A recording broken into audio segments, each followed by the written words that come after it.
नमस्कार, बहुत स्वागत है आपका न्यूज़ 18 के डिजिटल प्लेटफॉर्म पर। मैं हूं आपके साथ प्रशांत कटारे और मेरे साथ मौजूद हैं आनंद।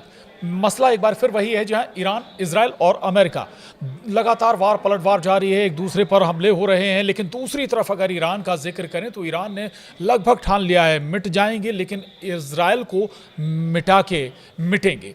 उसी का नतीजा है कि जो हाल फिलहाल में बेन गुरियन एयरपोर्ट को टारगेट किया गया इजराइल के, उससे नजर आता है कि ऐसा ना हो कि इजराइल का संपर्क बहुत सारे देशों से कट जाए। दूसरी तरफ अमेरिका का थार्ड जैसा डिफेंस सिस्टम तक अब लाचार नजर आ रहा है ईरान के हमले में, और लगातार हाइपरसोनिक जैसी मिसाइलों से ईरान हमला कर रहा है। उसके निशाने पर न केवल इजराइल है बल्कि तमाम वो खाड़ी देश भी हैं जहां पर अमेरिकी बेस बने हुए हैं। इस सारे देश एक साथ अगर हम कहें तो ईरान कई देशों से अकेला मोर्चा ले रहा है, लेकिन फिर भी इजराइल और अमेरिका ईरान पर पार नहीं पा रहे हैं। आनंद के पास सबसे पहले क्वेश्चन बेन गुरियन एयरपोर्ट को लेकर चलेंगे। आनंद, बेन गुरियन एयरपोर्ट जिस पर सीधा अटैक ईरान ने किया है, बेन गुरियन एयरपोर्ट की गंभीरता हम कैसे समझें? अगर वाकई ये निष्क्रिय हो जाता है तो फिर इजराइल के सामने बहुत बड़ा संकट खड़ा हो जाएगा। बिल्कुल, क्योंकि देखिए आप भी देख रहे हैं ईरान जो है कि लगातार इजराइल पर हमला बोल रहा है। आज 7वां दिन है। आज जिस तरीके से हमला बोला है, क्योंकि देखिए एयरपोर्ट पर हमले करने का मतलब यही होता है कि दुनिया से संपर्क टूट जाना। तो ईरान जो है कि ठान लिया है कि इजराइल का पहले दुनिया से संपर्क तोड़ेंगे। क्योंकि अगर एयरपोर्ट पर अगर हमला होता है तो कहीं ना कहीं वहां पर सारी चीजें अस्त व्यस्त हो जाएंगे। हालांकि एयरलाइंस बंद है सारी जगहों पर, मिडिल ईस्ट के कई देशों ने एयरलाइंस बंद कर चुके हैं। लेकिन इस तरीके से जो ईरान ऑपरेशन अपना चला रहा है, ऑपरेशन 2 प्रॉमिस 4, ये बहुत खतरनाक नजर आ रहा है। क्योंकि देखिए आपको भी पता है कि 3 ऑपरेशन इसके पहले चले थे, लेकिन ये जो चौथा ऑपरेशन ईरान ने जो चलाया इजराइल के ऊपर, ये बहुत घातक शामिल हो रहा है। क्योंकि ये जो हमला हुआ है बेन गुरियन एयरपोर्ट पर, ये सीधे सीधे एक तरीके से हमले के बाद वहाँ पर अफरा तफरी का माहौल मच गया, और उसके बाद यहाँ पर हाइपरसोनिक मिसाइल का इस्तेमाल किया गया है। इस हाइपरसोनिक मिसाइल के इस्तेमाल से वहाँ पर अमेरिका का जो आधुनिक थर्ड डिफेंस सिस्टम है वो फेल नजर आ रहा है। तो कहीं ना कहीं इजराइल के लिए चिंता का विषय है, और ईरान जो है कि उसके कमजोर नस को पकड़ लिया है और लगातार हमला बोल रहा है। क्योंकि आप भी देखेंगे तो कल जिस तरीके से रक्षा मंत्रालय पे हमला हुआ था इजराइल के, आज फिर देखिए तो बेन गुरियन एयरपोर्ट पर हमला हुआ, और कई जगहों पर ऐसे हमले हुए जहां पर कल तो यरूशलेम और उनके तेल अवीव पर हमला किया था। बिल्कुल, तेल अवीव पे भी हमला हुआ है। तो ये कहीं ना कहीं इजराइल के लिए संकट का समय शुरू हो चुका है। और इस हमले के बाद, क्योंकि देखिए थर्ड डिफेंस सिस्टम फेल होने के बाद दुबई से लेके अबू धाबी तक धमाके गूंज रहे हैं। अब इसमें डर इस बात का है कि पूरे खाड़ी देश में जो है कि रेड अलर्ट जैसी स्थिति पैदा हो गई है। तो चिंता का विषय यह है कि क्या पूरा मिडिल ईस्ट इस युद्ध के चपेट में आ जाएगा। ऐसी संभावनाएं मतलब सामने नजर आ रही है, और ईरान जो है कि अपने हमले को रोक नहीं रहा है, लगातार हमला कर रहा है। चाहे अमेरिका के एयरबेस हो, चाहे फिर ईरान के इजराइल के प्रमुख शहरों पर लगातार हमला बोल रहा है। बिल्कुल, अंजाम जो भी हो, लेकिन कह दिया ना ईरान ने कि छेड़ दिया है आपने तो छोड़ेंगे नहीं। ठीक है, जो भी हो। थर्ड का जिक्र आप कर रहे थे आनंद। थर्ड वो सिस्टम बहुत आधुनिक डिफेंस सिस्टम है अमेरिका का, वो अगर फेल हो रहा है तो आप अंदाजा लगाइए कि कितनी घातक और कितनी स्पीड वाली मिसाइल ईरान के पास हैं, जो वाकई में किसी भी जगह इजराइल को भेज सकती हैं, किसी भी एयरपोर्ट को, किसी भी शहर को, किसी भी महत्वपूर्ण इमारत को। जिक्र भी कर रहे थे आपके रक्षा मंत्रालय को टारगेट किया गया था। अब दूसरी बात अभी जिक्र आ रहा था कि इजराइल में सायरन बजे, लोगों को बंकरों में छिपने के लिए कहा गया। इसके पीछे एक जो बड़ा रीजन निकल कर आया था कि इजराइल ने दरअसल ईरान पर बमबारी की थी, मिसाइलें दागी थी। अब जब इजराइल ने अगर ईरान पर मिसाइलें दागी हैं तो ये तय है कि ईरान पलटवार करेगा। अगर ईरान पर मिसाइलें आई हैं तो ईरान पलटवार करेगा, और जाहिर है उस डर को इजराइल भी समझ रहा है। देखिए सही कह रहे हैं आप, क्योंकि इजराइल पर लगातार मिसाइल और ड्रोन से हमले हो रहे हैं। इस हमले के बाद या फिर इस हमले के बीच हम ये कह लें कि इस हमले के बीच में वहां पर रेड सायरन बजे, एयर रेड सायरन। इस सायरन के बजने के बाद वहां पर जैसे कि मान लीजिए तेल अवीव हो गया, यरूशलेम हो गया, या फिर हम कह लें कि उनके रक्षा मंत्रालय हो गए, या फिर जिसका मैंने अभी जिक्र किया बेन गुरियन एयरपोर्ट, इन सभी जगहों पर लोग सुरक्षित जगहों पर भागने गिरने लगे, क्योंकि देखिए बंकर की तरफ भागते हुए लोग नजर आ रहे हैं वहां पर। और इसका स्पष्ट या फिर आंखों देखा हाल जो कि न्यूज 18 के वहां के पत्रकार पहुंचे हुए, न्यूज 18 के पत्रकार हैं रफीक अब्दुल, लगातार वहां पर रिपोर्टिंग कर रहे हैं, ग्राउंड रिपोर्टिंग से उनकी आंखों देखी की बात है कि वहां पर किस तरीके से ईरान मिसाइल हमला कर रहा है या फिर ड्रोन हमला कर रहा है इजराइल पर। तो इजराइल से ग्राउंड रिपोर्ट में सामने तो ये आया है कि कैमरे के सामने मिसाइल गिरा है वहां पर। तो ये जो न्यूज 18 के पत्रकार हैं उस रिपोर्टिंग के दौरान जब गिरने के बाद वहां पर ये स्पष्ट हो चुका है कि ईरान जो है कि अब रुकने वाला नहीं है। बिल्कुल ईरान तो रुकने वाला नहीं है। बिल्कुल 2-3 बातें और भी हैं। आप ईरानी ड्रोन करियर पर अमेरिकी हमला हुआ था, जहाज़ में आग भी लग गई थी। और आपको बता दें कि इससे पहले करीब 30 जो जहाज़ हैं अभी तक डुबोए जा चुके हैं या डूब चुके हैं। दूसरा जिसका जिक्र हम कर रहे हैं, ये हिंद महासागर में अमेरिकी पनडुब्बी के टॉर्पीडो हमले में ईरान युद्धपोत आयरिश डेना डूब गया। इसमें हालांकि श्रीलंकन जो नेवी है उसने कुछ लोगों को रेस्क्यू भी किया था। ये बताता है कि अब जो हमला है वो नेवी के थ्रू भी हो रहा है, पानी में भी लड़ा जा रहा है, हवा में भी लड़ाई लड़ी जा रही है अभी भी। बिल्कुल देखिए, क्योंकि देखिए आपको भी पता है कि ये जो नेवी या फिर ये जो जहाज पर हमला हुआ था जिसमें 27 लोगों की मौत हुई है, ये दरअसल भारत से जा रही थी जी ईरान की ओर, और ये हमला हुआ है श्रीलंका के पास में जी। तो ये तो चिंता की विषय है, क्योंकि ईरान ने इस पर प्रतिक्रिया भी दिया। ईरान ने प्रतिक्रिया में ये भी बोला है कि ट्रंप या फिर अमेरिकी प्रशासन जिस तरीके से ईरान के प्रति रवैया रख रही है, ये आने वाले समय में अमेरिका को भुगतना पड़ेगा। ईरान ने लगातार हमला पर जवाब भी दे रहा है। और इसी बीच एक और खबर सामने आई है कि अमेरिकी सैन्य कार्रवाई में ईरान की 9 सैनिकों को बड़ा झटका लगा है। रिपोर्ट के मुताबिक अमेरिकी हमले में ईरान का एक बड़ा ड्रोन कैरियर जहाज निशाने पर आया है और इसमें आग लग गई है। बताया जा रहा है कि यह जहाज आकर दूसरे विश्व युद्ध के दौरान एयरक्राफ्ट कैरियर जितना बड़ा था। मतलब जो द्वितीय विश्व युद्ध में जो इस्तेमाल इससे ये क्लियर है कि केवल नुकसान ईरान को नहीं बल्कि अमेरिका को भी हो रहा है, इजराइल को भी बड़े नुकसान हो रहे हैं, अमेरिका को भी अपने युद्धपोत खोने पड़ रहे हैं। और देखिए इसमें सभी देशों का नुकसान है, खास करके जो देश इस युद्ध में नहीं शामिल है।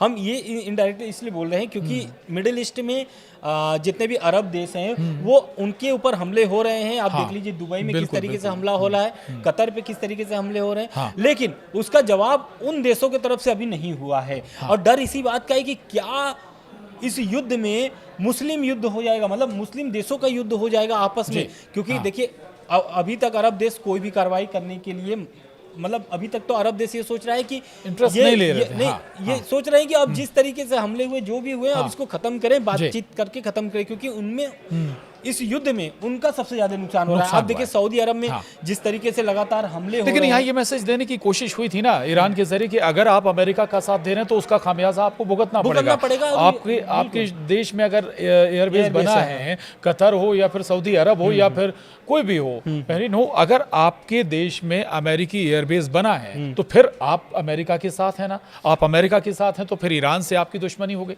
बिल्कुल। और ये बात एक तरीके से खामनेई साहब भी बोल चुके थे, हालांकि अब वो दुनिया में नहीं रहे।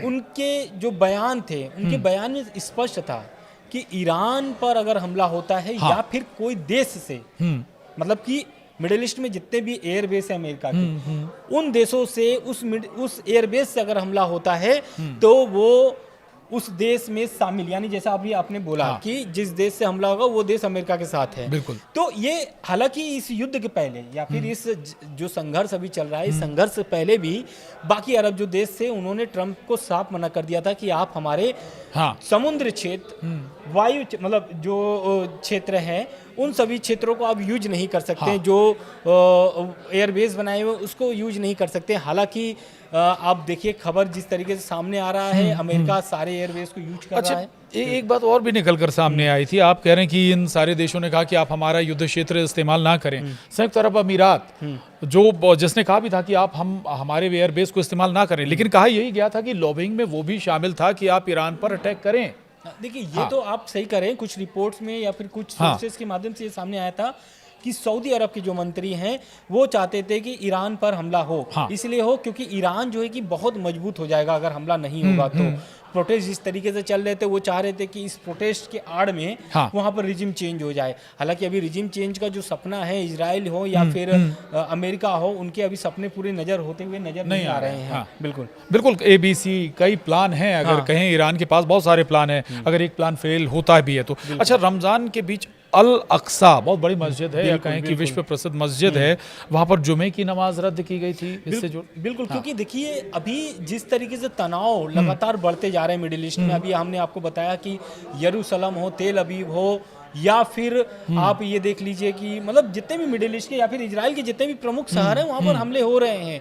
और यही कारण, यही की वजह से अल अक्सा मस्जिद में जो हर रमजान पर क्या बोलते हैं, जुम्मे की नमाज पर जो नमाज अदा किए जाते हैं उसको रद्द कर दिया गया है। इजरायली सिविल प्रशासन जो है वो उनका कहना है कि ईरान के हमलों के बाद सुरक्षा हालात को देखते हुए ये फैसला लिया गया है। इसके साथ ही ओल्ड सिटी के सभी प्रमुख धार्मिक स्थलों को भी बंद कर दिया गया है। यानी कि सिर्फ मस्जिद, यानी कि जो अल-अक्सा मस्जिद है सिर्फ उसको ही नहीं बंद किया गया है, बल्कि और धार्मिक जो स्थल हैं उनको भी बंद किया गया है। और प्रवेश की अनुमति नहीं दी गई, यानी प्रवेश की जो अनुमति है उसको भी बंद कर दिया गया है। अगले फैसले तक, मतलब जो अगला आदेश तक यहाँ पर कोई भी गतिविधि या फिर कोई भी जमावड़ा नहीं होगा, ऐसा इजराइल प्रशासन का कहना है। ठीक, बिल्कुल। IRGC यानी ईरानी रिवॉल्यूशनरी गार्ड्स कॉर्प्स, IRGC जिसे हम कहते हैं, उसकी अब कमान अहमद वाहिदी के हाथ में चली गई। लेकिन थोड़ा सा ये ज़रूर अपने दर्शकों को बता दें कि IRGC सबसे स्ट्रॉन्ग, अगर हम कहें ईरान में सबसे स्ट्रॉन्ग एक मिलिट्री ग्रुप कहें जिसे, और दूसरा ये कि ये कहा जाता है उसकी तैयारी इस तरह से की गई है कि अगर लीडरशिप भले ही बदलती रहे, लीडरशिप रहे ना रहे, लेकिन उसके पास एक अपना पावर है कि कैसे देश की रक्षा करनी है, कैसे ऑपरेट करनी है।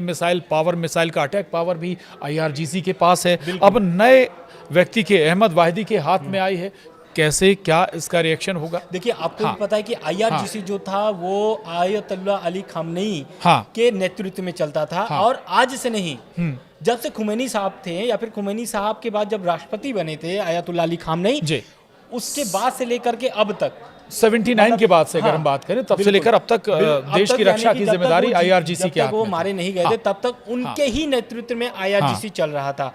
और उनके मरने के बाद खबरें सामने ये आई कि जो उनके सलाहकार हैं अली लारिजानी, उनके नेतृत्व में चल रहा था। लेकिन अब इजराइल ने इसको स्पष्ट कर दिया है और एक तरीके से इसका कमान जो है अब अहमद वाहिदी के पास चला गया है। ईरान ने क्लियर कर दिया।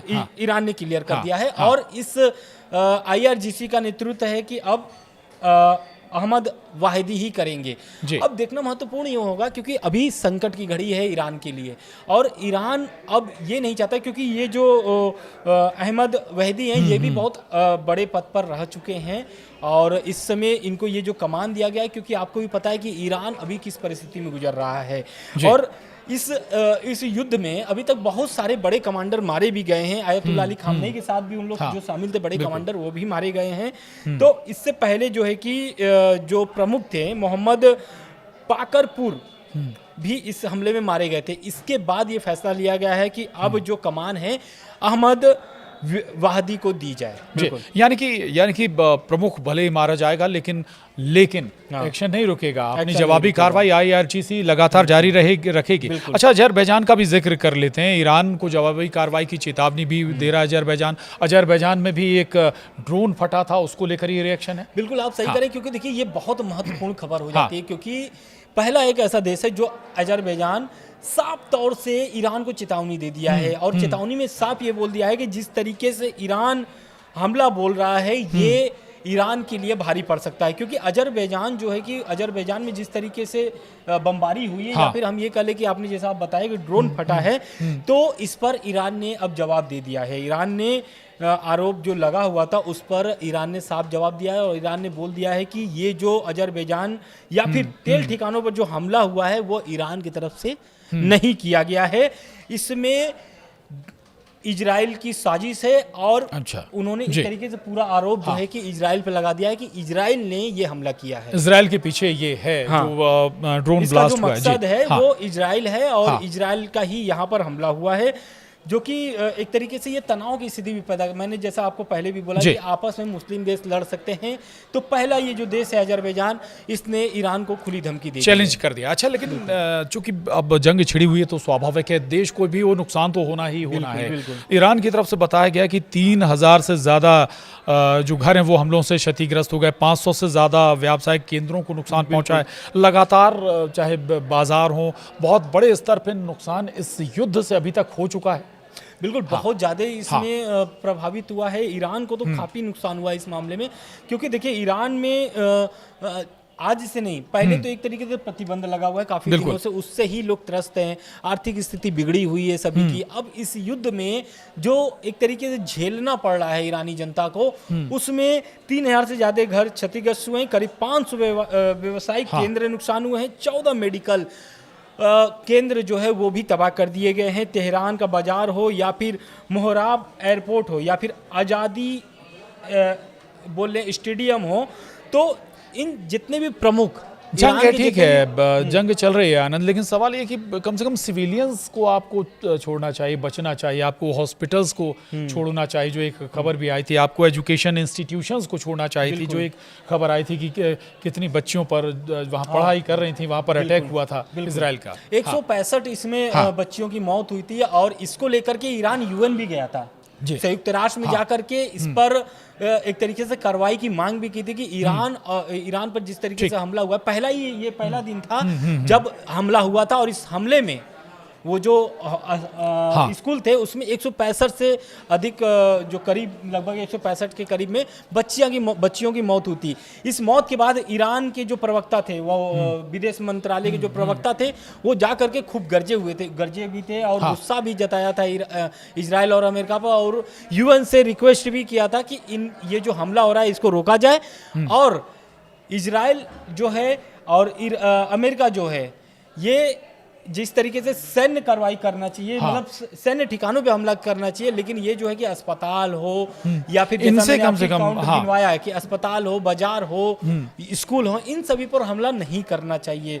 उन्होंने एक तरीके से रिक्वेस्ट किया था यूएन में जाकर के, और इस पर अभी कोई कार्रवाई आगे नहीं हुआ कि क्या यूएन फैसला लेता है। हालांकि जिस तरीके से अपडेट आ रही है, हम लोग लगातार आपको अपडेट पहुंचाते रहे हैं। बिल्कुल हालांकि आनंद, एक बात बिल्कुल साफ है कि किसी भी सूरत में भाई कितनी भी हमले इजराइल या अमेरिका के जरिए किए जाएं, लेकिन जवाब ज़रूर पूरी तरह से उसी अंदाज में मिल रहा है, हाइपरसोनिक मिसाइलों से मिल रहा है, और कई जगह तो जो थर्ड का जिक्र इससे पहले भी हमने किया था वो भी फेल होता हुआ नज़र आ रहा है। यानी अभी जंग किसी भी सूरत में रुकती हुई नज़र नहीं आ रही है। अमेरिका भी इस बात को अज़्यूम कर रहा है, समझ रहा है कि ईरान से निपटना इतना आसान नहीं है, वेनेजुएला नहीं है, ईरान इराक जैसी स्थिति नहीं है, कई और दूसरे देशों पर अभी तक अमेरिका ने हमला किया, लेकिन ईरान उन सबसे अलग है, उन सबसे जुदा है, और यही नुकसान भी यहाँ पर इजराइल और अमेरिका को उठाना भी पड़ रहा है। ईरान और माफ़ कीजिएगा, इजराइल और अमेरिका का भी बहुत बड़े पैमाने पर इस युद्ध में बहुत कुछ दांव पर लगा हुआ है। लगातार अपडेट हम आपको देते रहेंगे आगे भी अपने इस वीडियो में, लेकिन फिलहाल आज के लिए इतना ही। नमस्कार।